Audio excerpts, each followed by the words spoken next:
If you desire to walk in alignment with your purpose, to live a life of joy, abundance, and fulfillment, you've come to the right place. This is Sarah Locke, and welcome to Purpose Unlocked. Are you afraid of failure? Because if you are absolutely not alone.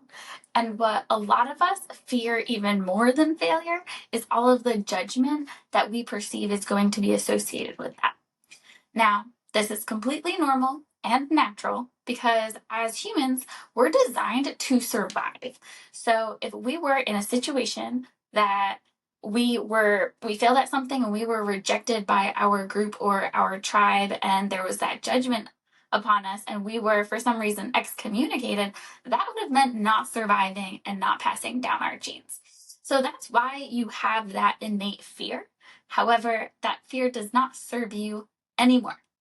So today we are going to talk about how to train our brains to break the lie and the 4 lessons that I've learned from failure. So I think as millennials, and Gen Z, I think we have been put in a lot of situations that were designed for us not to fail.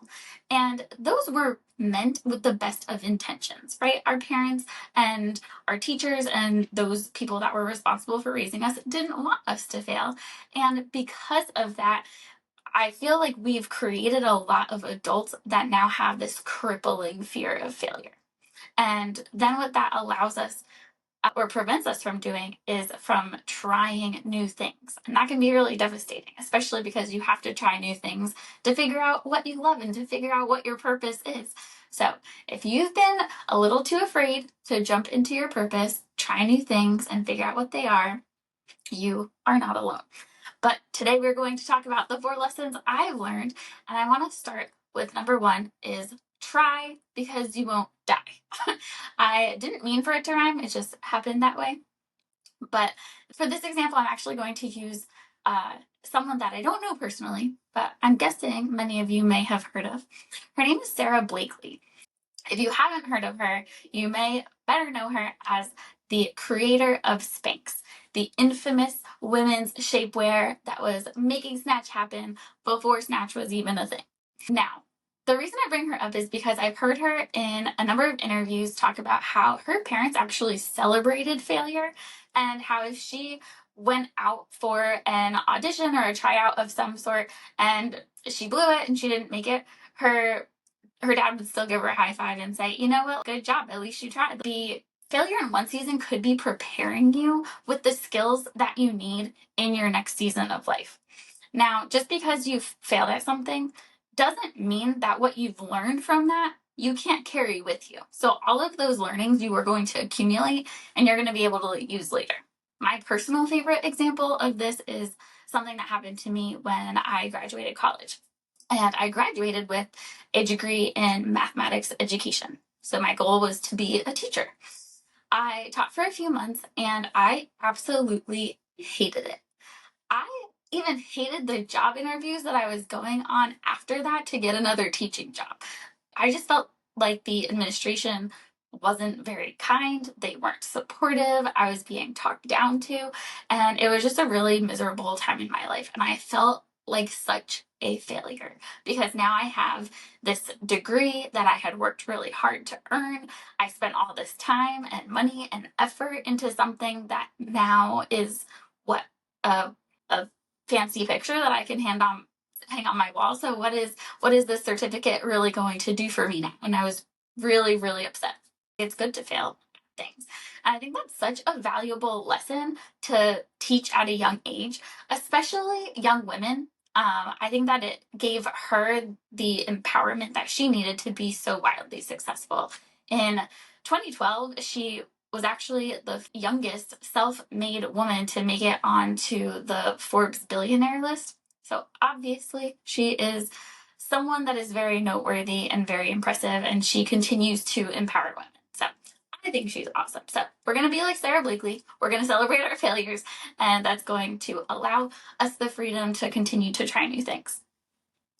Lesson number 2 is that failure, but I was able to land a corporate job as an analyst And I was actually able to translate all of those skills into my analyst role. So people would ask me, how did you go from math education and wanting to be a teacher to working in insurance? And it just didn't make sense to a lot of people. But what I realized was, as an analyst, my job was to take all of the data, analyze all of the numbers, and then translate those to everybody else and explain what was happening. Where was the growth coming from? Why weren't we growing as much in some areas?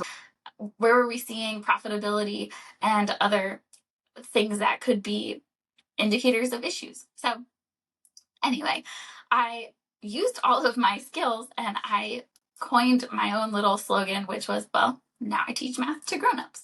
And it served me really well, and it made me really successful in that role. So that is why it's so important to take all of the things that you already know and just apply it to the future, because there are so many transferable skills that you have that you can be utilizing to try something new and, just branch out in the things that you want to be doing in your life. So don't let those failures get in your way. Just use the tools that you've learned to thrive in a different environment.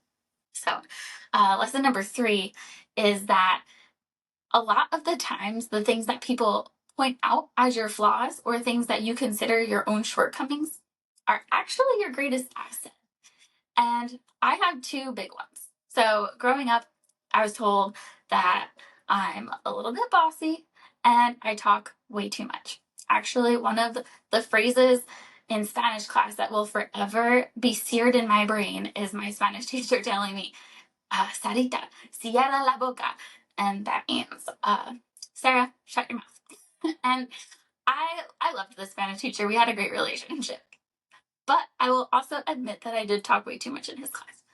And when I got into a corporate setting, I don't think those things change much, right? We stay the same people at the core as we get older and mature.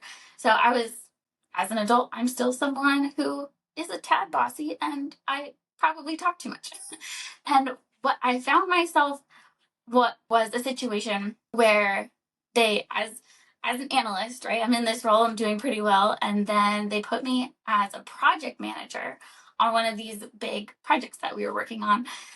And I was so nervous and confused because, as someone in your early 20s, project manager, right? That sounds really big and intimidating and important, and I didn't want to mess it up. So I was like, all right, I can't mess this up, so I'm just going to do it the best that I can. And what I learned was, people that are a little bit bossy and talk too much actually make great project managers. And that's because you you have to communicate, you have to give people jobs, you have to delegate, you have to assign deadlines, and you got to keep everybody on track. And I attribute it to being the oldest daughter in my household, and I'm the oldest of a lot of my cousins.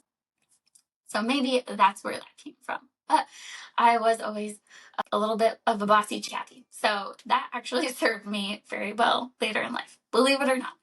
And during my year-end review that year, I was so nervous because I was given this job that I was so new at. I didn't know what I was doing. And yeah, I was terrified heading into this year-end review. And what I was told was that I had great communication skills and I'm really good at delegating. And I was shocked because I didn't know that being bossy and talking too much translated into great communication and being good at delegating.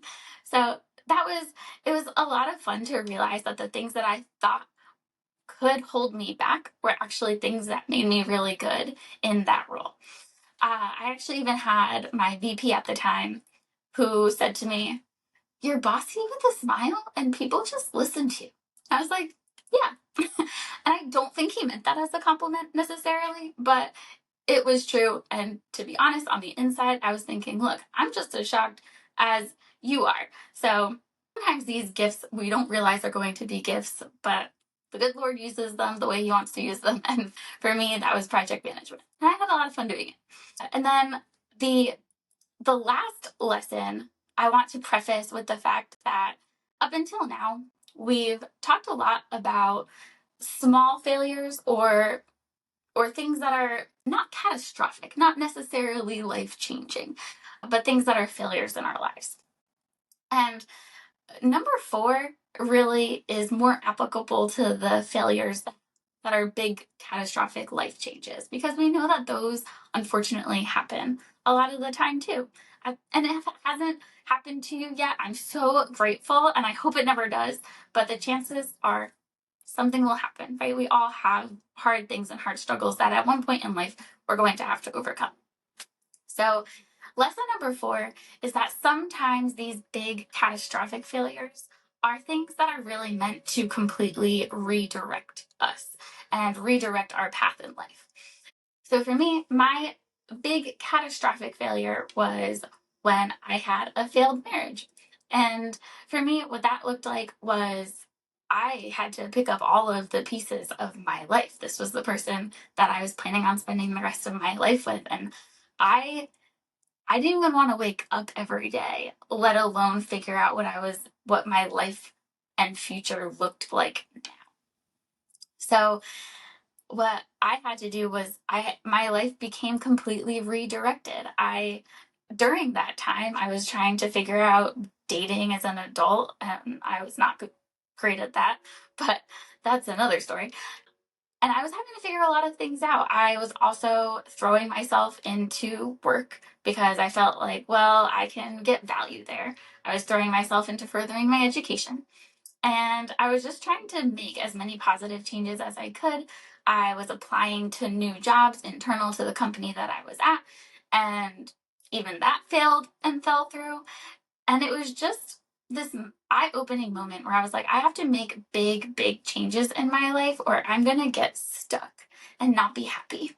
And I did. So that catastrophic life event is what led me to seek out new job opportunities, move halfway across the country to Ohio, and just adopt this completely different life. And not everyone has the freedom to do that. Not everyone has the freedom to move a bunch of states away. But what I am saying is that we all have the freedom to put a different lens on the failure and pivot our life to something that it's going to look a lot different than what you had intended, but it could also still look very beautiful, or even more beautiful than you had imagined, which I'm blessed is the case for my life now.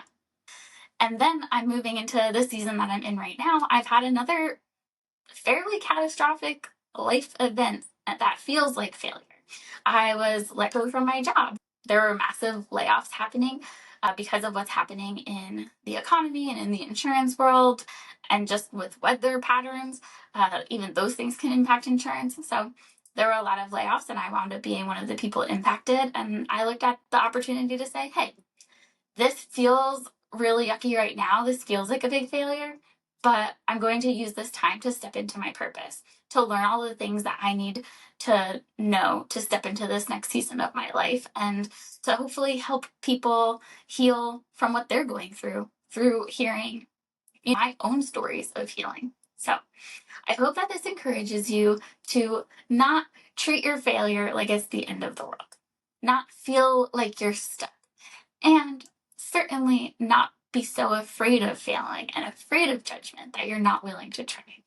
So if this serves you, if you think that this is a message that you know someone and they need to hear it right now, be sure to share or comment and leave me some of that feedback, because it will greatly help me get my message out, and hopefully it'll help those that we love. Thank you for the precious gift of your time. If you found this helpful, please be sure to like, subscribe, and share with someone you love. Until next time, count your blessings, love yourself, and stay fabulous.